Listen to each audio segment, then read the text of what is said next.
जय Hind friends, welcome back to your channel. स्वागत है एक बार फिर से आपके अपने इस यूट्यूब चैनल पर। कैसे हो आप सब? आई होप आप सभी स्वस्थ होंगे, मस्त होंगे और आपकी पढ़ाई भी अच्छी चल रही होगी और एसएससी एमटीएस की तैयारी भी बहुत अच्छी चल रही होगी। जैसा कि आप लोगों ने थंबनेल में देखा होगा कि ये पार्ट 5 है बायोलॉजी का, यानी ये बायोलॉजी के वो प्रश्न है जो एसएससी एमटीएस जैसा कि आप देख रहे होंगे 2022 में पूछे जा चुके थे। तो इसके पहले हम लोगों ने 4 पार्ट में 80 नंबर तक क्वेश्चन कवर कर लिए थे। आज देखते हैं नंबर 81 क्वेश्चन नंबर क्या लिखा हुआ है। 81 नंबर में देखो लिखा हुआ है, रोग उत्पन्न करने वाले सूक्ष्म जीवों को फिर ब्लैंक दिया है कहा जाता है। ठीक, यानी जो रोग उत्पन्न करते हैं उनको क्या कहा जाता है। अब देखते हैं इसके ऑप्शन। पहला ऑप्शन दिया गया रोग जनक। अब देखो, रोग उत्पन्न करने वाले कह रहा सूक्ष्म जीवों को क्या कहा जाता है, तो ऑप्शन में पहला क्या दिया है, रोगजनक। तो सबसे पहले जो आपके ऑप्शन दिए गए इनके बारे में जानकारी होनी चाहिए, तभी आप समझ पाओगे कि रोग उत्पन्न करने वाले सूक्ष्म जीवों को क्या कहा जाता है। तो जैसे लिखा है रोगजनक, तो रोगजनक का मतलब होता है ये एक ऐसे एजेंट होते हैं, थोड़ा ध्यान से समझना आप, ये एक ऐसे एजेंट होते हैं जो किसी मेजबान में रहते हैं और उस मेजबान में संक्रमण या बीमारियां पैदा करने के लिए जिम्मेदार होते हैं। समझ गए ना बात को? मेजबान का मतलब आप मनुष्य मान सकते हो, समझ गए बात को? यानी ये एक ऐसे एजेंट होते हैं जो किसी मेजबान जैसे मनुष्य में संक्रमण या बीमारियां पैदा करने के लिए जिम्मेदार होते हैं, उनको कहते हैं रोगजनक। और वही आपसे क्वेश्चन किया गया कि रोग उत्पन्न करने वाले सूक्ष्म जीवों को क्या कहा जाता है, तो उनको कहा जाता है रोगजनक, यानी पहला ही ऑप्शन सही हो जाएगा। अब देखो दूसरा ऑप्शन क्या लिखा हुआ, रोग प्रतिकारक। तो इसका भी जानकारी होनी चाहिए कि रोग प्रतिकारक क्या होता है। तो रोग प्रतिकारक का मतलब होता है ये संक्रमण में जो है ना शरीर की रक्षा करते हैं, यानी रोग को फैलने नहीं देते हैं। लेकिन फिलहाल में इस क्वेश्चन का आंसर आपका ए सही हो जाएगा, यानी रोगजनक। नेक्स्ट ऑप्शन देखते हैं।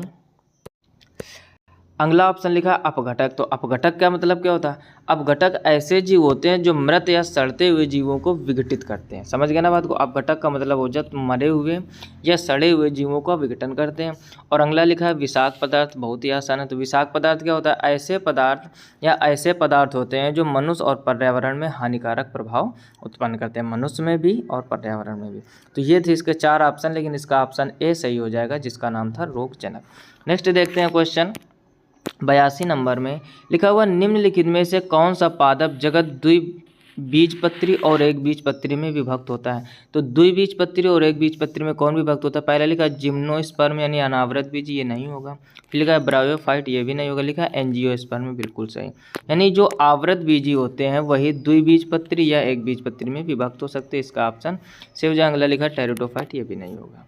तो इसका ऑप्शन सी सही हो जाएगा, यानी एंजियोस्पर्म जिसको आवृत बीजी भी कहते हैं। नेक्स्ट क्वेश्चन देखिए 83 नंबर लिखा हुआ, निम्नलिखित में से कौन सा विटामिन हमारी हड्डियों और दांतों के लिए कैल्शियम का उपयोग करने में हमारी शरीर की सहायता करता है। बहुत ही अच्छा क्वेश्चन। देखो विटामिन से रिलेटेड एक क्वेश्चन जरूर बनता है आपका, कोई भी एसएससी का एग्जाम हो, 1 या 2 क्वेश्चन। अब लिखा है निम्नलिखित में से कौन सा विटामिन हमारी हड्डियों और दांतों के लिए कैल्शियम का उपयोग करने में हमारे शरीर की सहायता प्रदान करता है। पहला लिखा है विटामिन ए, फिर लिखा है विटामिन ई, फिर लिखा है विटामिन सी और फिर लिखा है विटामिन डी। तो कैल्शियम उत्पन्न करने के लिए विटामिन डी ही पर्याप्त होता है। अब देखो बाकी विटामिन के भी बारे में जानकारी होनी चाहिए, क्योंकि ज़रूरी नहीं जो क्वेश्चन लिखा है यही आ जाएगा। तो विटामिन से रिलेटेड एक क्वेश्चन आता है। अब देखो जैसा क्वेश्चन आपका क्या दिया गया है इसमें कि निम्नलिखित में से कौन सा विटामिन हमारी हड्डियों और दांतों के लिए कैल्शियम का उपयोग करने में हमारे शरीर की सहायता प्रदान करता है, तो वो विटामिन डी। अब देखो जैसे पहला लिखा है विटामिन ए, तो विटामिन ए क्या होता है? देखो विटामिन ए का नाम होता है रेटिनल। एक तो आपको ये पॉइंट पता होना चाहिए क्या कि विटामिन ए का नाम क्या होता है? रेटिनल। कई बार एग्जाम में एसएससी के बन चुका है ये। तो विटामिन ए को रेटिनल के नाम से भी जाना जाता है। और इसके जो स्रोत हैं ये गाजर खाने से, मक्खन या दूध खाने से और मछली के यकृत का तेल, यानी जो लोग मछलियां खाते हैं जो मछली के यकृत का तेल होता है, ये सब हो जाएंगे विटामिन ए के स्रोत। यदि आप नोटबुक लिए हो और पेन लिए हो तो नोटबुक में नोट करते जाइए। हमने 1000 बार बोला आपसे कि जब भी पढ़ने बैठो नोटबुक ज़रूर लो। केवल कान में एयरबड्स एयरफोन लगाने से या केवल वीडियो देखने से चीज़ें थोड़ी देर टिकती हैं, लेकिन दोबारा रिवीजन करने के लिए, अच्छी तैयारी करने के लिए आपको नोटबुक बनानी पड़ेगी और हर एक पॉइंट लिखना पड़ेगा। अगर नहीं लिया है तो अभी आप नोटबुक ले लीजिए, पेन ले लीजिए वीडियो को पॉज करके, और ये जितने भी पॉइंट हम बोल रहे हैं ज़रूर लिखिए, ज़रूर आपके एग्जाम में काम आएंगे। सबसे पहले विटामिन ए का नाम क्या होता है, तो उसका नाम क्या होता है, रेटिनॉल। और इसके स्रोत क्या है, मछली के यकृत का तेल, गाजर, मक्खन या दूध आदि। अगर ये मान लो इसकी कमी हो जाए शरीर में, विटामिन ए की कमी से रोग कौन से हो जाते हैं, तो एक रोग का नाम है आपका क्या, जिराफ थैलेमिया। इधर हम लिखे दे रहे हैं क्या, जिराफ थैलेमिया। ठीक, ये रोग हो जाता है अगर विटामिन ए की कमी हो जाए। इसका मतलब आँख के कॉर्निया का कठोरीकरण होता है। आँख में कॉर्निया जानते हो, सबसे पहले नेत्र के किस भाग पर प्रकाश पड़ता है, उसका आंसर होता है कॉर्निया। तो आँख की जो कॉर्निया होती है उसका कठोरीकरण हो जाता है, या इसकी कमी से रात्रि अंधता भी हो जाती है, यानी रात्रि में कम दिखाई देने लगता है।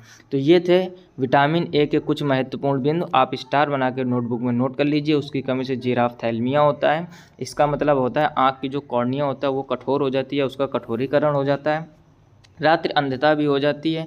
और इसके स्रोत क्या है, मछली के यकृत का तेल, गाजर, मक्खन, दूध आदि। आई होप आप पॉइंट अच्छे से समझ गए होंगे। अब देखो दूसरा इसी में क्या लिखा है, विटामिन ई, इसको भी समझो। तो विटामिन ए का जो नाम होता है इसको कहते हैं टोकोफेराल। क्या कहते हैं, इधर हम लिखे दे रहे हैं टोकोफेराल। ठीक, विटामिन ए का नाम क्या होता है, टोकोफेराल। अच्छा, इसके स्रोत क्या हैं, स्रोत का मतलब क्या क्या खाने से हमें विटामिन ई मिल सकती है, तो वो होता है आपका सब्जियों का तेल, ठीक, गेहूं के अंकुर का तेल या सूरजमुखी का तेल, ये सब विटामिन ई के स्रोत है। अगर ये इसकी कमी हो जाए विटामिन ई की, तब क्या हो जाता है, तो खून की कमी हो जाती है। ठीक, क्या हो जाता है, खून की कमी, या इसको रक्त अल्पता बोलते हैं। अगर एक ही में आप लिखना चाहोगे तो क्या बोलते हैं, रक्त अल्पता। रक्त मतलब खून, अल्पता मतलब कमी, एक तरह से रक्त अल्पता। या फिर प्रजनन शक्ति का क्षय, प्रजनन शक्ति में भी कमी हो जाती है, किसकी कमी से, विटामिन ई की कमी से। तो ये आप स्टार बना बना कर पॉइंट जरूर लिख लीजिए। अगला ऑप्शन लिखा है vitamin C, very very important, बहुत बार एग्जाम में ये भी बन चुका है। तो विटामिन सी का नाम होता है एस्कॉर्बिक अम्ल या एस्कॉर्बिक एसिड। क्या होता है, एस्कॉर्बिक अम्ल और या एस्कॉर्बिक एसिड। ठीक, ये तो हो गया नाम इसका। उसके बाद में सबसे पहले इसकी कमी से रोग कौन होता है, तो इसकी कमी से हो जाता है स्कर्वी रोग। कई बार आ चुका है एग्जाम में, इंपॉर्टेंट पॉइंट है। इसकी कमी से स्कर्वी रोग होता है। और विटामिन सी सभी खट्टे पदार्थों से, खट्टे पदार्थ यानी खाने वाले पदार्थ सब से मिलता है, जैसे नींबू, संतरा हो गया, मौसम्मी हो गया, आंवला हो गया, ठीक, हरे पत्तेदार सब्जियां भी हो गई। तो ये सब विटामिन सी के स्रोत हैं। ये स्रोत भी लिख लीजिए, नाम भी लिख लीजिए, उसकी कमी से होने वाला रोग भी लिख लीजिए। इतने पॉइंट आपके विटामिन से रिलेटेड बन सकते हैं। और अगला तो इसका ऑप्शन ही सही था, कौन सा, विटामिन डी। तो विटामिन डी का नाम क्या होता है, ये भी पूछा जा सकता है। तो इसको कहते हैं कैल्सीफेराल। क्या कहते हैं, कैल्सीफेराल। विटामिन डी का नाम क्या है, कैल्सीफेराल। इसकी कमी से होने वाला रोग रिकेट्स नोम हो जाता है और अस्थि मृदुता हो जाती है। ठीक, यानी हड्डियां कमज़ोर हो जाती हैं कहने का मतलब। और एक और बहुत ही फेमस है क्या, रिकेट्स। यानी विटामिन डी की कमी से कौन सा रोग होता है, तो उसकी कमी से होता है रिकेट्स रोग। इसका स्रोत क्या है, सूर्य का प्रकाश और मछलियों से भी मिल जाता है। खास इसका स्रोत है सूर्य का प्रकाश, और मछलियाँ खाने से भी विटामिन डी प्राप्त होती है। तो ये थे विटामिन के बारे में कुछ विशेष डिटेल, आप नोटबुक में नोट करते रहो। और इसका ऑप्शन आपका विटामिन डी सही था। नेक्स्ट क्वेश्चन देखिए 84 नंबर लिखा है, सभी मनुष्यों की कोशिकाओं के केंद्रक में गुणसूत्रों के ब्लैंक दिया जोड़े होते हैं। यानी गुणसूत्र के जोड़े कितने होते हैं, वैसे तो गुणसूत्र 46 होते हैं, लेकिन अगर जोड़े में, जोड़े का मतलब होता है एक जोड़े में 2, तो 23 जोड़े हो जाएंगे। ठीक, हर टाइप से क्वेश्चन आपको पढ़ना है। कुछ लोग 46 याद किए होंगे, लेकिन ऑप्शन देखो 46 दिया नहीं गया। उसने पूछा कितने जोड़े होते हैं, तो जोड़े से पूछा गया तो 23 जोड़े। ठीक, वैसे काउंटिंग में पूछे तो 46 हो जाएगा। नेक्स्ट क्वेश्चन देखिए 85 नंबर लिखा हुआ, निम्नलिखित में से कौन सा एक जटिल स्थायी पादप ऊतक है। पहला लिखा पार्श्व विभाज्य ऊतक, फिर लिखा है कालेनकाइमा, फिर लिखा है जाइलम, फिर लिखा है शीर्षस्थ विभाज्य ऊतक। तो इसका ऑप्शन सी सही हो जाएगा, यानी जाइलम। ठीक, आसान सा क्वेश्चन। निम्नलिखित में से कह रहा कौन सा जटिल स्थायी पादप ऊतक है, तो जटिल स्थायी पादप ऊतक होता है आपका जाइलम। नेक्स्ट क्वेश्चन देखिए 86 नंबर लिखा हुआ, बांझपन निम्नलिखित में से किस विटामिन की कमी से होता है। यानी बांझपन किस विटामिन की कमी से होता है। तो पहला ऑप्शन देखते क्या लिखा हुआ है, पहला ऑप्शन लिखा है विटामिन ई, बिल्कुल सही। अभी भी हमने बताया था आपको कि विटामिन ई की कमी से क्या होता है, प्रजनन शक्ति कम हो जाती है। प्रजनन शक्ति का मतलब एक तरह से हो गया बांझपन। अभी अभी आपको हमने कई सारे पॉइंट बताए। आप बताइए विटामिन डी की कमी से कौन सा रोग होता है। जल्दी से बोलिए, अभी भी बताया था। रिकेट्स और अस्थि मृदुता। विटामिन B1 की कमी से क्या होता है? ठीक, अब B1 के बारे में समझ लीजिए थोड़ा, क्योंकि उधर ऑप्शन में B1 नहीं दिया गया था। देखो विटामिन B1 जो होता है इसका नाम होता है थायमिन। क्या होता है? थायमिन। सबसे पहले तो नाम आना चाहिए विटामिन B1। तो विटामिन B1 का नाम होता है थायमिन, और इसकी कमी से बेरी बेरी रोग होता है। कौन सा होता है? Beriberi. ठीक, नोटबुक में नोट कर लीजिए आप। विटामिन B1 की कमी से बेरी बेरी, ऐसे याद रखो, B1 berry berry, B1 berry berry, 15 से 20 बार बोलो, आपको एकदम रट जाएगा। B1 की कमी से बेरी बेरी। अच्छा, बेरी बेरी का मतलब क्या हुआ? तो कुछ लोग होता है क्या, रट तो लिए बेरी बेरी, अब इसका मतलब क्या होता है? तो बेरी बेरी का मतलब होता है भूख का कम लगना। ठीक, जिन लोगों को कम भूख लगती है समझ जाइए आप कि आपको बेरी बेरी रोग और किसकी कमी है? विटामिन B1 की। और दूसरा रोग होता है वृद्धि में कमी हो जाती है। ठीक है ना, यानी बढ़ोतरी नहीं होती। अब खुद समझो, भूख नहीं लगेगी, खाना नहीं खाओगे, खाना नहीं खाओगे तो शरीर में विकास नहीं होगा, यानी वृद्धि नहीं होगी। सब चीज़ें एक दूसरे से जुड़ी हुई होती हैं। ठीक है ना, तो ये हो गया B1। अच्छा, B1 का स्रोत क्या होता है? तो ये होता है दूध खाइए आप, हरी सब्जियाँ खाइए, दाल खाइए, ये सब होते हैं स्रोत। कौन कौन से लिख लीजिए आप? दूध में, हरी सब्जियाँ और दाल। ठीक, ये सब खाने से विटामिन B1 की पूर्ति होती है। आई होप आप पॉइंट अच्छे से समझ गए होंगे। और अगला लिखा है विटामिन के। तो विटामिन के बारे में हम लोग अभी चर्चा कर ही चुके थे। विटामिन के का नाम क्या होता है? शायद उधर ऑप्शन में नहीं था ना, तो समझ लीजिए यहाँ पर विटामिन के का नाम होता है फिलोक्विनोन। क्या नाम होता है इसका? फिलोक्विनोन। ठीक, कोई कोई फाइलोक्विनोन बोलते हैं, दोनों ही नाम सही है, फिलोक्विनोन। और इसकी कमी से रोग होता है क्या? रक्त का थप्पा जमने के समय में वृद्धि। समझ, इसकी कमी से ये रोग होता है। और इसके स्रोत क्या है? हरी पत्तीदार सब्जियां। इसके स्रोत क्या है? हरी पत्तीदार सब्जियां। आई होप आप पॉइंट अच्छे से समझ रहे होंगे। विटामिन के को कहते हैं फिलोक्विनोन, स्रोत है हरी पत्तीदार सब्जियां, और रक्त का थक्का जमने के समय में वृद्धि हो जाती है। ये इसकी कमी से होने वाला रोग है। आई होप आप पॉइंट अच्छे से समझ गए होंगे। फिलहाल में कह रहा है बांझपन निम्नलिखित में से किस विटामिन की कमी से होता है? वो होता है विटामिन ई की कमी से, या प्रजनन शक्ति में भी कमी बोल देते हैं इसको। नेक्स्ट क्वेश्चन देखिए 87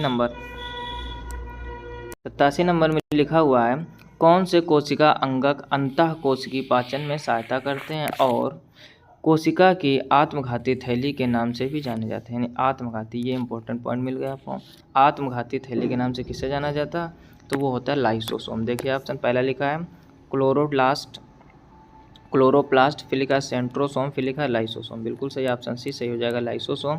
फिर लिखा गाल्जी का है, तो ऑप्शन इसका सी सही हो जाएगा। यानी पूछा गया कौन से कोशिका अंगक अंतः कोशिकी पाचन में सहायता करते हैं, तो वो आपके लाइसोसोम कह रहा है। कोशिका की आत्मघाती थैली के नाम से भी जाना जाता है, या नाम से जाना जाता है, तो इसको कहते हैं लाइसोसोम। नेक्स्ट क्वेश्चन देखिए 88 नंबर लिखा हुआ गलगंड निम्नलिखित में से किस ग्रंथि की एक बीमारी है? पहला लिखा अधिवृक्क ग्रंथि, फिर लिखा आग्नेयाशय, फिर लिखा थायराइड ग्रंथि, फिर लिखा पीयूष ग्रंथि। तो इसका ऑप्शन सी सही हो जाएगा, यानी थायराइड ग्रंथि। कह रहा है गलगंड निम्नलिखित में से किस ग्रंथि की एक बीमारी है? तो ये थायराइड ग्रंथि की एक बीमारी। नेक्स्ट क्वेश्चन देखिए 89 नंबर लिखा है घेंघे प्राणी जगत के किस संघ का उदाहरण है? पहला लिखा है एनेलिडा, फिर लिखा मोलस्का, फिर लिखा प्रोटोकार्डेट, और फिर लिखा आर्थ्रोपोडा। तो इसका ऑप्शन भी सही हो जाएगा। एक बार और क्वेश्चन मिल चुका है, ये मोलस्का यानी घेंघे प्राणी जगत के किस संघ का उदाहरण है? तो हो जाएगा मोलस्का। नेक्स्ट क्वेश्चन देखिए 90 नंबर लिखा शैवाल के किस वर्ग को प्रायः हरा शैवाल कहा जाता है? पहला लिखा है डेस्मिड्स, फिर लिखा है फियोफाइसी, फिर लिखा है क्लोरोफाइसी, और फिर लिखा है रोडोफाइसी। तो इसका ऑप्शन सी सही हो जाएगा, यानी क्लोरोफाइसी। यानी शैवाल के कह रहा है किस वर्ग को प्रायः हरा शैवाल कहा जाता है? तो हरा शैवाल कहा जाता है आपका क्लोरोफाइसी को।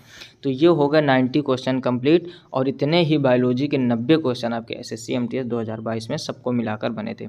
आई होप आप वीडियो को अच्छे से समझ गए होंगे। यदि वीडियो को अभी तक लाइक नहीं किया, लाइक कर दीजिए।